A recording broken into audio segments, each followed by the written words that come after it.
A simple baseline for streaming video understanding. Right. That is the paper we are looking at today on AI Paper Podcasts. And for the ML engineers and researchers listening, we are just going to dive straight into the 1-minute summary. Let's do it. So the AI industry has spent the last year totally obsessed with building these highly complex memory architectures. We're talking external memory banks, KV cache compression. All the process long streaming videos, yeah. Exactly. But this paper proves that core assumption completely wrong. The researchers introduced this thing called SimpleStream. It's a painfully simple sliding window baseline. Just feeding the most recent frames. Yep. It just feeds the most recent end frames to an off-the-shelf vision language model, or VLM, and the result, it absolutely crushes the complex state-of-the-art models. Which is wild to think about. It really is. Using just 4 recent frames and a Qwen3 VL backbone, SimpleStream achieves 67.7% on OVO-Bench and 80.59% on StreamingBench. Those are massive numbers for such a basic setup. Right. So the critical takeaway for your own builds right now is this: adding historical context to your models actually degrades real-time perception. Wow. Yeah. To win at streaming video today, you need to ditch the complex memory and just keep the recent visual evidence crystal clear. You know, that 1-minute summary really flips the script on how we currently manage context. I mean, in streaming video, you have this strict causal constraint. Right. You can't see the future. Exactly. At any given time step, the model gets a prompt, and it has to answer using only the prefix of the video up to that exact moment. You cannot look ahead. And obviously, you can't just feed an infinite stream of high-res video frames into the model's context window. No, definitely not. Your compute, your memory, your attention tokens, they're all strictly budgeted by the hardware. So the entire field of streaming video inference has basically treated this as a context management problem. Yeah, like how do we construct a bounded working context that holds onto the important history without completely blowing up our GPU limits? And the solutions the industry came up with are incredibly elaborate. If we look at the source material, we can break down the current paradigms into 4 main buckets. All right, let's go through those. First, you've got external memory systems. So think of models like Streamforest. It literally builds event-level trees. Yeah, that one is intense. It is. It manages this insertion rule that mathematically balances temporal distance, content similarity, and merge frequency just to decide what past events to keep in the tree. And then there are retrieval methods, like rekv. For those who haven't worked intimately with transformer memory, the KV, or key value cache, is essentially the model's scratch pad. Right, so it doesn't have to rethink everything. Exactly. It saves the mathematical representations of previous tokens, so the model doesn't have to recompute them on every single forward pass. RateKV essentially builds a disk-backed historical KV cache. So it's saving it straight to disk. Yeah. When a new question arrives, it retrieves query-conditioned KV states from the disk and pulls them back into active memory. Got it. And then the third bucket is compression. Models like Hermes maintain this hierarchical view over the KV state by dynamically reusing compact, pruned representations of the past. Pruning the noise to save space. Exactly. And finally, you have latent memory approaches. Despider is a prime example here. Oh yeah, Despider. It uses a dedicated LLM decoder, and its sole job is just to compress the incoming video stream into fixed-sized latent features. But the shared underlying assumption across all 4 of those paradigms. Right, the core philosophy. Yeah, the assumption is that to truly understand a video stream, you must find a way to expand the model's working context to hold on to the past. History is paramount. But SimpleStream just throws all of that out the window. It deliberately discards all past frames outside a tiny sliding window. We're talking typically just 2, 4, or 8 frames. Nothing else? Nothing. There is no memory bank. There is no retrieval index, no KV compression, no extra training modules. It just passes the uncompressed recent frames directly into the VLM. Okay, let's unpack this with a visualization, because the contrast here is kind of funny. Let's hear it. The complex models, Streamforest, Hermes, Despider, they are like someone trying to do their taxes by keeping a massive, meticulously cross-referenced filing cabinet of every single receipt from the last 10 years. Right. They have indexes, summaries, external storage lockers. Exactly. While SimpleStream is basically just looking at the 3 pieces of paper currently sitting on the physical desk. I love that analogy. But I mean, if looking at 3 pieces of paper on a desk is so simple, How is it possibly beating the 10-year filing cabinet? Let's look at the hard performance data from the deep dive into the source material. Yeah, let's talk numbers. We have to look at OVO-Bench. It tests a really rigorous mix of memory recall, real-time perception, and reasoning. SimpleStream, running on a Qwen 3VL 8 billion parameter backbone with just a 4-frame window, hits an overall average of 67.7%. And in the world of ML benchmarking, an 8.5 percentage point jump usually takes a massive architectural overhaul. Oh, absolutely. But SimpleStream is beating Hermes, which is the strongest published streaming method, sitting at 59.2% by simply doing less. And that massive gap is mostly driven by the real-time visual perception tracks on OVO-Bench, right? Yeah, SimpleStream hits 81.4% there compared to 69.0% for Hermes. That is a blowout. And we see the exact same thing on StreamingBench. SimpleStream gets 80.59%, while Hermes sits at 79.44%. And from an engineering reality standpoint, the hardware metrics are even more compelling.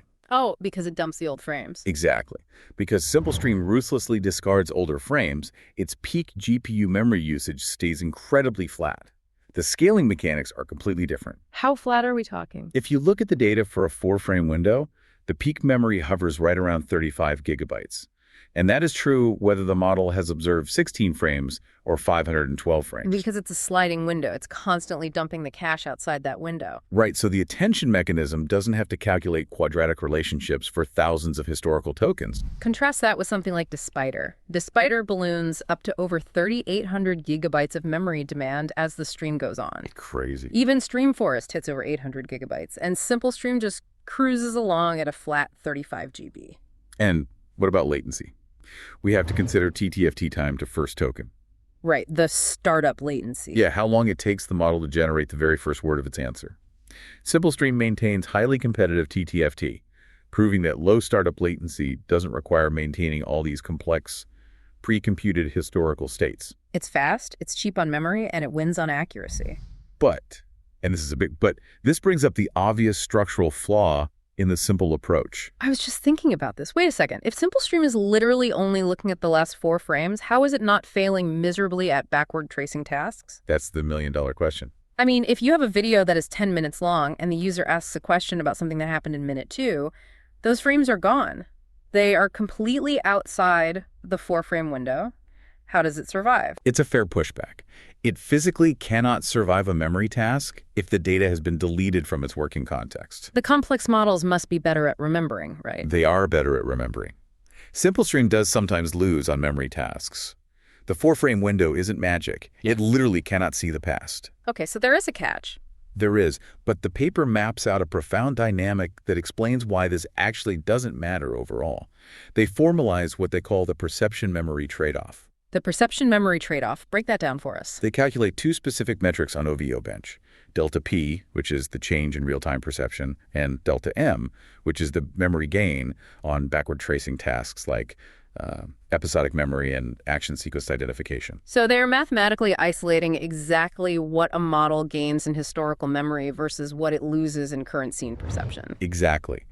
And when you plot that out, every single evaluated external baseline falls below SimpleStream on real-time perception. They all have a negative delta P. Meaning they all get worse at seeing the present? Yes. Let's take StreamForest, the event tree model, as a prime example.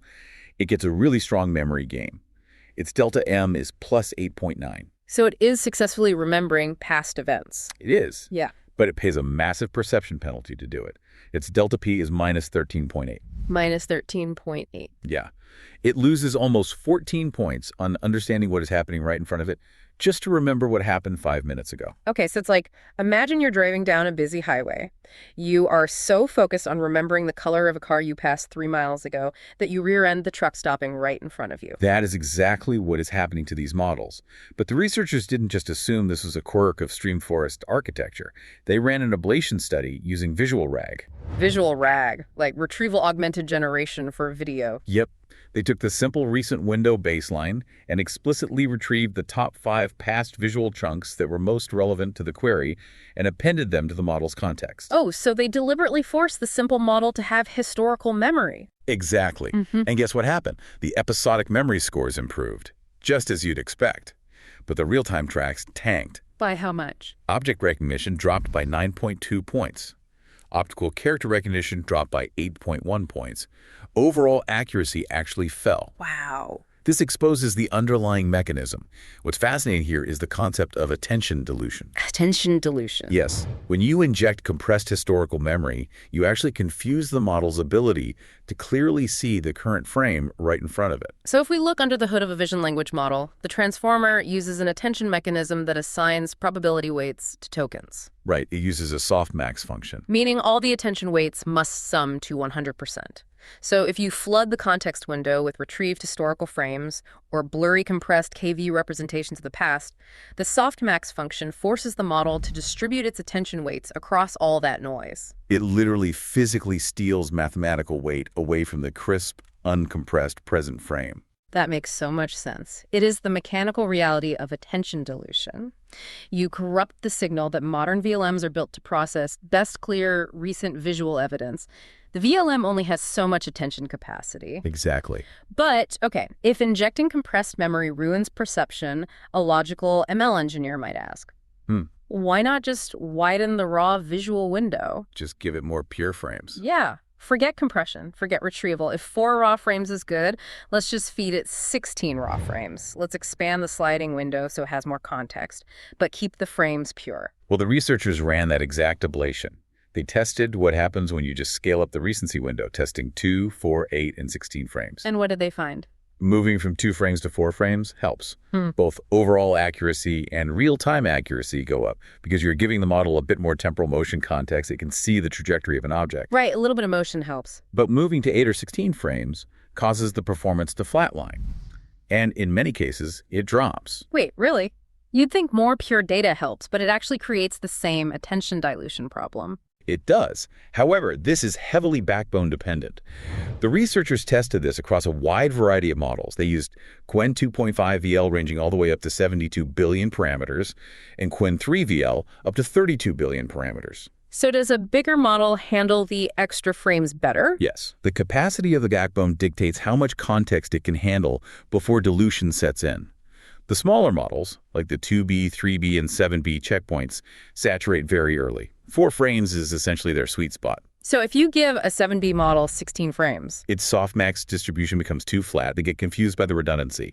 But the larger models, particularly the Qwen 2.5 VL72B, actually have the mathematical capacity to absorb more context without getting overwhelmed. The 7B model actually preferred the 16-frame window. okay, here's where it gets really interesting. It's like trying to read a textbook while someone is loudly reading the previous 3 chapters in your ear. Exactly. Unless you have a massive brain, like a 72 billion parameter model, more raw context just becomes noise, it dilutes your attention. That's a perfect way to describe it. But even for the large models, the optimal window does not scale perfectly with parameter count. It's not a clean scaling law where bigger models always want more frames. Right. The optimal context range is shaped by the backbone family and how the benchmark balances tasks. Yeah. Longer context isn't free, even when it's just raw frames. Which forces us to ask a really uncomfortable question about the field. If a 4-frame window running on a standard VLM is beating the most sophisticated, purpose-built, streaming, multimodal models in the world, Are our models actually getting better at streaming video, or are the benchmarks we use to evaluate them structurally flawed? yeah. The paper makes a compelling case that the benchmarks are a massive part of the problem here. They absolutely are. Let's look at how OVO-Bench computes its macro average score. It has 12 tracks total, but 6 of those tracks evaluate real-time visual perception. Only 3 of them evaluate backward tracing. So half the benchmark is just testing if you can see what's happening right now. Exactly. It mathematically rewards recent frame perception far more heavily than long-term episodic memory. And the structural flaw gets worse when you look at how they categorize the individual tracks. One of the 3 backward tracing tasks is HLD, or hallucination detection. Wait, but hallucination detection isn't a memory task? The researchers argue exactly that. HLD tests whether a model resists misleading prompts or unsupported claims. It's testing robustness and grounding. Right. A model can easily fail an HLD task without forgetting the past, and it can pass an HLD task without having good episodic memory. Exactly. Putting HLD in the memory category conflates 2 entirely distinct architectural capabilities. So in that visual RAG ablation we discussed earlier, where they forced the model to retrieve historical memory and its object recognition tanked, What happened to its HLD score? HLD dropped by 12.4 points when they injected historical memory. 12.4 points. Yeah, and that happened even while the true episodic memory tracks improved. Adding memory made the model more susceptible to hallucination, which the benchmark penalized as a backward tracing failure. That is a huge wake-up call for the field. The benchmarks are currently structured to heavily reward exactly what modern VLMs are already incredibly good at: out-of-the-box, short-horizon, current scene perception. If we connect this to the bigger picture, benchmark leadership is not the same thing as solving long-horizon memory. Right. The benchmarks currently reward exactly what modern VLMs are already good at.